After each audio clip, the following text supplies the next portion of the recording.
comes from Craig Park. Morpeth take on Ashton United. Paul Dixon is there for us. We'll run through all of the other fixtures as well with him. It's going to be a busy old day, so we best get cracking. Total Sport North East. On the station with Newcastle and Sunderland commentary exclusively live. BBC Radio Newcastle. And we will begin at St James's Park this afternoon. Newcastle United against Leicester City. We can join our commentary with Colin White and John Anderson. Colin, it's probably worth we've got people joining us all the time, so just worth running through that team again. Yeah, absolutely. So 3 changes, no massive surprises. We didn't expect Nick Pope to make it today. He hasn't. He's not even on the bench. So Martin Dubravka starts in goal for Newcastle United for the first time this season. Livramento at right back, Lewis Hall at left back, Fabian Schär and Dan Burn the 2 centre-halves. So no changes there.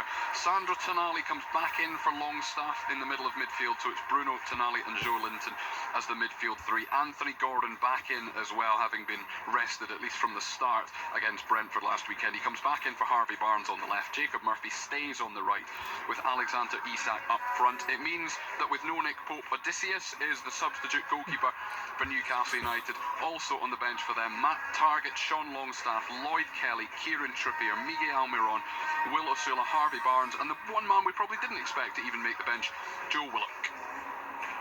Ando, your reaction to that one? Dubravka given the nod in goal? No surprise whatsoever, Dom.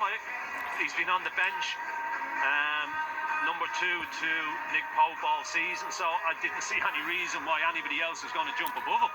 You know, he was the number 2. I think he was always going to get the nod. As far as the other changes, no surprise at all. Always expected Gordon and Tonali to come back in, and good to see that Joe Willock's been fit enough to be named on the bench.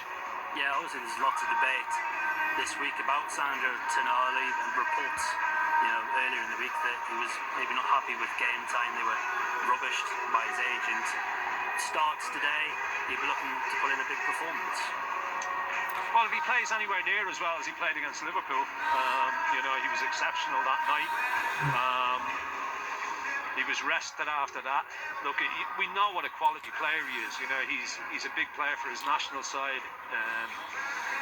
So he needs to be playing more games. He needs to be starting more games on a regular basis. How do you see the midfield working today? Will Bruno be the middle, do you think, or do you think Tonali? Because if it was me, it'd be Tonali who'd be in the middle, and play Bruno and Joe Linton either side of him.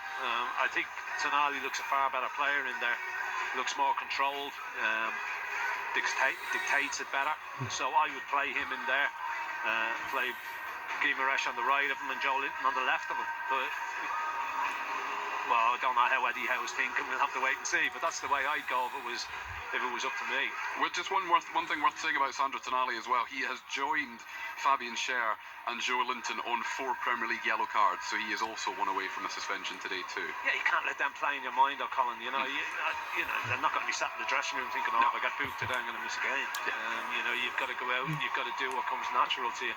If you pick a yellow card up, so be it. And in the modern game, the way it is, it's very, very easy to pick a yellow card up for something really innocuous, So it is what it is. You've just got to go, and hopefully you don't do it. But look, you would think with 3 of them being on it, somewhere along the line, one of them's going to pick it up. Yeah, and just worth pointing out, Dom, as well, that if any of those 3 does pick up a yellow card, it's Ipswich next weekend that they would miss. They would still be fine for Brentford in the cup tie in midweek. Yeah. And it's a big boost to have Joe Willock on the bench, but of course Callum Wilson earlier this week picked up another hamstring injury.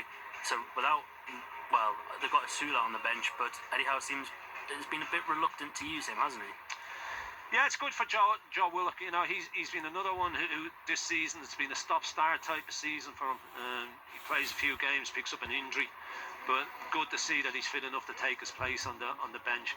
Wilson, we've spoke about all week on Total Sport. Feel sorry for the boy, I really do. He's had a career that's been blighted by injury. He's coming up 32 years of age. You don't see that getting any better, because we all know the older you get, your body starts telling you stuff. It's really difficult to see somebody who's had a career where he's missed so much football.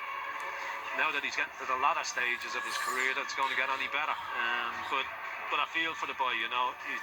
And the problem he's always had is that the injuries that he picks up aren't a week or 10 days. You know, they're always 6, 8 weeks, sometimes longer. And you never seem to see these injuries being picked up. You know, it's not as if he goes down in games and you go, oh, it's for whether it's training issues or whatnot. But I do feel for the boy. But it is what it is. And I mean, Asula, you've mentioned you know, Does he need to start trusting him a bit more? He may well have to. He may well have to. You know, because it's a busy he period. Spoke about him, and he's saying there's certain aspects of his game that needs to be worked on, and you know,